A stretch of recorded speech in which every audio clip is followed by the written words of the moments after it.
Jamaica Kincaid's Lucy, 1990, delves into the semi-autobiographical narrative of a young woman, Lucy Potter, who flees her Caribbean upbringing and family dynamics.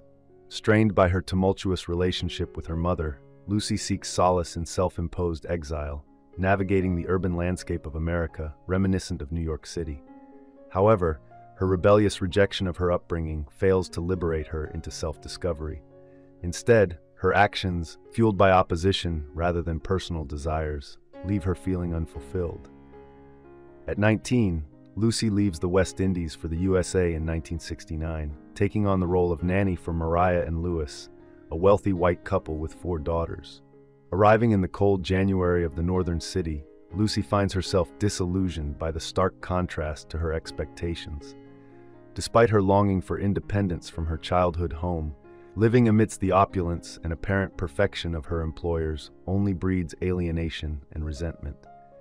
Though Mariah treats Lucy with warmth and generosity, seeing her more as a member of the family than an employee, Lucy still struggles with feelings of displacement and disdain.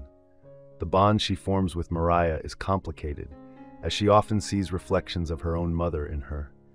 However, even moments meant for connection, such as Mariah's introduction of daffodils in the spring, are tainted by Lucy's past experiences. The sight of the yellow blooms, once revered in her colonial education, now serves as a reminder of her conflicted identity and the cultural imposition of her past. The encounter soured her feelings towards daffodils. Mariah arranges a trip to her childhood home near the Great Lakes, eager to share the joy it brings her with her daughters and Lucy. Lucy, the narrator of the novel, reflects, "Mariah wanted all of us, the children and me, to see things the way she did. She wanted us to enjoy the house just the way she had as a child." However, such expectations stir resistance in Lucy, reminiscent of her own mother's attempts to mold her. "I had come to feel that my mother's love for me was solely to shape me into an echo of her, and I felt I would rather be dead than just an echo of someone." Lucy sees her mother, Annie, as submissive, conforming to the rules imposed by the British government on West Indians, particularly those controlling women. Despite Annie's warnings about proper behavior, Lucy's father indulged in infidelity. Moreover, while her parents saved for their son's education in England, they expected Lucy to pursue nursing. Determined to assert her identity, Lucy left home, only to find her mother's memories haunting her. She refuses to read Annie's letters and befriends Peggy, who embodies the opposite of her mother's values, enjoying sex and smoking. Despite the seemingly perfect life of Mariah and Lewis, cracks begin to show.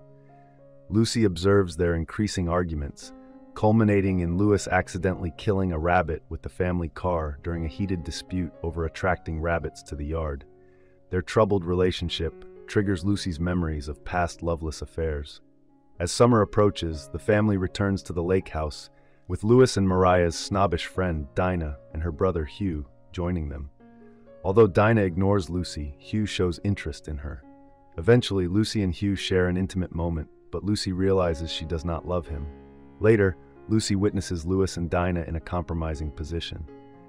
As the vacation concludes, Lucy is relieved to leave, knowing her feelings for Hugh do not run deep. Back in the city, Lucy and Peggy attend a lively party, indulging in marijuana and meeting Peggy's co-worker, Paul. Despite Peggy's warning about Paul being a creep, Lucy enters into a relationship with him impulsively, once again finding that it revolves mainly around physical intimacy. Meanwhile, Mariah's encouragement leads Lucy to develop an interest in photography, prompting her to visit a camera store. In no time, she finds herself entangled with the store owner in a passionate encounter. Upon returning to Paul, who declares his love for her, Lucy feels no emotional connection to him. Her sexual escapades serve as a means of distancing herself from her mother, rather than being matters of the heart. In fact, Lucy admits to Mariah that her only true love is her mother, despite feeling betrayed by her allegiance to oppressive ideologies against women. Mariah, feeling similarly betrayed, initiates divorce proceedings with Lewis. When Lucy receives an urgent letter from Annie, her mother, she neglects to open it, only later realizing it contained news of her father's death and her mother's desperate situation. Lucy sends money to Annie but accompanies it with a sharp letter detailing her grievances. After releasing her pent-up anger in the letter, Lucy feels a sense of closure with both Annie and Mariah. She and Peggy decide to rent an apartment together, and Lucy takes a job with a photographer. Although she suspects Peggy and Paul are involved romantically, Lucy remains indifferent. Despite not being strictly autobiographical, Jamaica Kincaid shares many similarities with the protagonist of her novel. Born Elaine Potter Richardson in 1949 on the island of Antigua, Kincaid idolized her mother during her upbringing.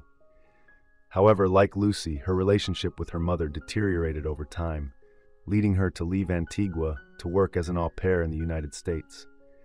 By the 1970s, Kincaid had begun writing for magazines and eventually adopted the name Jamaica Kincaid. Her 1985 novel, Annie John, which details a girl's life in Antigua, is also heavily influenced by her own experiences. I hope you enjoyed this video. Leave a like if you did, and be sure to subscribe. Thank you.